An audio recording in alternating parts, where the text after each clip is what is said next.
हम डिस्कस कर रहे हैं मोहन का केस। मोहन जीएसटी में रजिस्टर्ड है। वो अभी अपनी जुलाई की जीएसटीआर 1 फाइल करने के लिए डेटा रेडी कर रहा है, जो उसको अगस्त में फाइल करनी है। वो मंथली ऑप्शन में है, तो उसको 11 जुलाई को ये रिटर्न फाइल करनी है, 11 जुलाई 2023 को। वो अपने जीएसटीआर 1 में लाइबिलिटी डिक्लेयर कर रहा है 1 लाख रुपीज। ये आईजीएसटी का अमाउंट है। ये अकॉर्डिंगली उसने जो डेटा तैयार किया है उसके हिसाब से उसकी जो जुलाई मंथ की लाइबिलिटी बनती है 1 लाख रुपए की। इसके अकॉर्डिंग उसने अपनी जीएसटीआर 1 में B2B सप्लाई और B2C सप्लाई ये सारी दिखा दी है। उसने टेबल 12 भी भर दी है, HSN की समरी, डॉक्यूमेंट डिटेल भी डाल दी है और उसकी सारी डिटेल रेडी है। अब बात करते हैं उसके GSTR 3B की। ये भरनी है उसको 20 तारीख तक, 20 अगस्त 2023 को। इस GSTR 3B में दो चीज होगी। एक तो उसने GSTR 1 में जो लाइबिलिटी दिखाई है वो ऑटो पॉपुलेट हो जाएगी, 1 लाख की दिखाई है उसने। और उसके GSTR 2B में जितनी भी ITC आ रही है वो 3B में ऑटो पॉपुलेट हो जाएगी। मान लीजिए उसके ITC आ रहा है 80,000 का। अब मोहन ने क्या किया, GSTR 3B भरते टाइम ये GSTR 1 से 1 लाख की लायबिलिटी आई थी, उसको इसने कर दिया है 50,000। क्यों करी है? उसने कोई एडजस्टमेंट किया है, क्योंकि पिछली बार उसने ज्यादा टैक्स पे कर दिया था, इसलिए उसने एडजस्ट कर ली अपनी लायबिलिटी और उसको 50,000 रुपए से कम कर दिया। अब वो इनपुट टैक्स क्रेडिट में आया तो उसकी ये 80,000 की इनपुट टैक्स क्रेडिट को उसने कर दिया 2 लाख। उसने कितना आईटीसी क्लेम कर लिया एक्स्ट्रा? 1,20,000। और लाइबिलिटी कितनी कम डिक्लेयर करी? 50,000। अब ये नया चेंज है, उसके बाद क्या होगा? जैसे ही ये नया केस होगा, कोई केस होगा, तो यहाँ पर उसके पास इंटीमेशन आएगा DRC 01B का। इस केस में उसके पास एक इंटीमेशन आएगा DRC 01C। अब ये एक नया और कंप्लाइंस आ गया है DRC 01C। तो जैसे ही ऐसा कोई डिफरेंस अराइज होगा, वैसे ही टैक्स पेयर के पास इंटीमेशन रिलीज होंगे।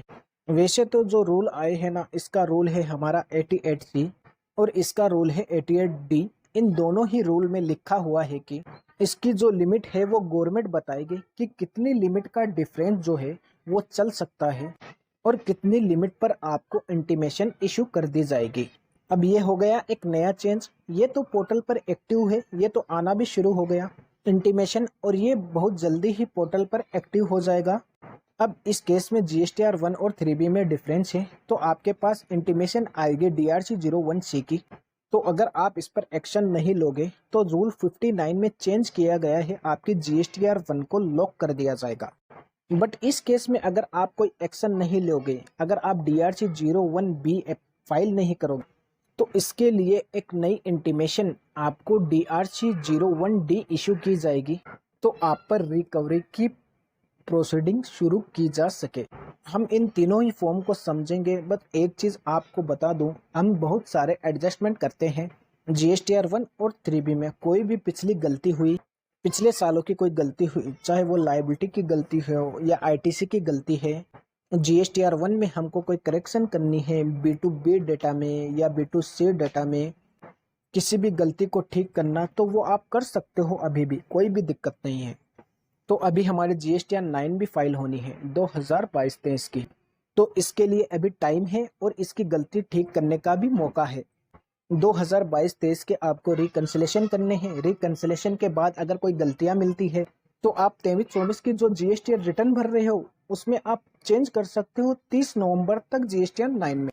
ऐसा नहीं कि आपको एडजस्टमेंट भी अलाउ नहीं करेगी गवर्नमेंट, और साथ ही आप मिसमैच करोगे अपने GSTR 3B और GSTR 1 और 2B में। पहला रूल है हमारा 88C। अब रूल में आपको डिफरेंशिएट समझना है। रूल 88C आपके कौन से डिफरेंस की बात कर रहा है? जो आपका GSTR 1 और GSTR 3B का डिफरेंस है। और इस केस में आपको क्या इशू करा जाएगा? फ्रॉम GST DRC 01 में ये एक्टिव भी हो चुका है पोर्टल पर और इंटीमेशन इसके लिए आना स्टार्ट भी हो चुका है। जब भी ऐसा इंटीमेशन आए, चाहे वो DRC 01B का हो या C का हो, आपको उसका रिप्लाई जरूर करना है। कितना टाइम है? तो नोटिस आने के 7 दिन के अंदर आपको रिप्लाई करना है। कुछ लोग कहते हैं कि अगर नोटिस आ जाएगा तो हमें पता कैसे चलेगा? तो देखिए, एक तो आपके GST पोर्टल पर ये एक्टिव हो चुका है। सर्विस में आओगे, आप रिटर्न्स में आओगे और रिटर्न कंप्लायंस पर क्लिक करोगे तो आपके सामने ये दिख जाएगा। इसको व्यू करके आप देख सकते हो। और दूसरा ये आपके पास आएगा आपके ईमेल पर, और मैसेज भी आएगा जो आपके रजिस्टर्ड मोबाइल नंबर और ईमेल आईडी है ना, उस पर आएगा, जीएसटी पोर्टल पर, वहाँ पर आएगा। अगर DRC01B के थ्रू आपसे पूछा जाता है कि आपकी रिटर्न में मिसमैच है तो इसका रीज़न बताओ। अगर एक्चुअल में मिसमैच है और आपकी लायबिलिटी बनती है तो आपको 7 दिनों के अंदर पे करके एक्शन लेना है। ऐसा नहीं करोगे, 88C में नहीं करोगे, तो फिर एक नई इंटीमेशन आएगी DRC01D की। इसके लिए रूल हमारा चेंज करा गया है।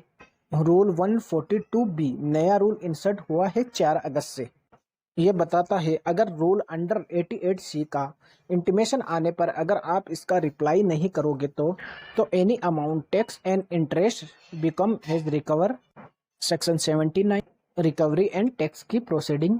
तो प्रॉपर ऑफिसर इंटीमेट करेगा electronic on the common portal the detail in the said amount the DRC01D। और ये अमाउंट होगा जो कहाँ पोस्टेड करा जाएगा, दिस इज इम्पोर्टेंट, आपके इलेक्ट्रॉनिक लायबिलिटी रजिस्टर्ड में, यानी कि आपकी लायबिलिटी रजिस्टर्ड में वो ऐड कर दिया जाएगा। और ये इंटीमेशन ट्वीट की दी जाएगी as the notice for the recovery, यानी कि रिकवरी प्रोसीड इनिशिएट की जाएगी। अगर ये इंटीमेशन आ गई और जिसके बाद भी आपने अगर ना पे करा ना रिप्लाई करा तो ये अमाउंट रिकवर किया जा सकता है। किन सेक्शन के अंदर, किस रूल के अंदर? 143, 144, 145, 146, 155, 156, 157 और 160। इन रूल के अंदर आपसे रिकवरी प्रोसीडिंग की जाएगी अगर आप एक्शन नहीं लेते हैं तो अब DRC01D का फॉर्मेट कैसा है? ये होगा intimation amount for the recover under section 17 reference number होगा, डेट होगा, डेट ऑफ इंटीमेशन होगा, फाइनेंशियल ईयर होगा, टैक्स पीरियड होगा, सेक्शन ऑफ 88 रूल्स, किसके अगेंस्ट से इंटीमेशन इशू करिए, ड्रॉप डाउन से सिलेक्ट करने की ऑप्शन आएगी। तो ये फॉर्म है अगर पोर्टल पर लाइव हो जाती है तो ये अलग तरीके से दिखता है। डिटेल ऑफ टैक्स और इंटरेस्ट आपके सामने पूरे तरीके से पेश होगा कि कौन सी डिटेल कहाँ की है, कौन से एक्ट के अंदर है, प्लेस ऑफ सप्लाई क्या है, penalty fee and other total. आपको बोला जाएगा 7 डेज के अंदर पेमेंट करो, रिकवरी प्रोसीड स्टार्ट कर दी जाएगी। तो ये होगा DRC01D। ये कब आएगा? जब आप DRC01B का रिप्लाई नहीं करोगे। हमारा एक और फॉर्म रह गया DRC01C, उसके लिए रूल आया है नया। ये इफेक्टिव होगा 4 अगस्त से। अगर आपके 2B और 3B में कोई डिफरेंस रहेगा, ITC का ज़्यादा क्लेम कर लिया होगा, तो आपके पास DRC01C में इंटीमेशन आएगा। इसका रिप्लाई भी आपको 7 दिन के अंदर करना होगा। अगर इस केस में आप रिप्लाई नहीं करोगे तो आपकी GSTR1 ब्लॉक कर दी जाएगी। ये सिमिलर ही रहेगा। इसमें आपको बताया जाएगा कि 2B के अगेंस्ट आपके ITC कितना था और 3B में आपने कितना क्लेम कर लिया, और 2B और 3B का डिफरेंस कितना आ रहा है जो आपने ज़्यादा क्लेम किया। इसका रिप्लाई करें आप 7 दिन के अंदर। अगर इसकी रिवर्स की लायबिलिटी बनती है तो जो हमारा सेक्शन है 50 के अंदर इंटरेस्ट के साथ, इसको करो DRC03 से, और पार्ट बी में इसका रिप्लाई भी फर्निश करो। ये है पार्ट बी। यहाँ आपको ऑप्शन दी जाएगी, सीधे वही लिंक होगा DRC03 से, और आपको DRC03 की डिटेल फेच करने का ऑप्शन भी यहीं से आ जाएगा। कौन कौन से रीज़न आप बता सकते हो, दिस इज़ इम्पोर्टेंट।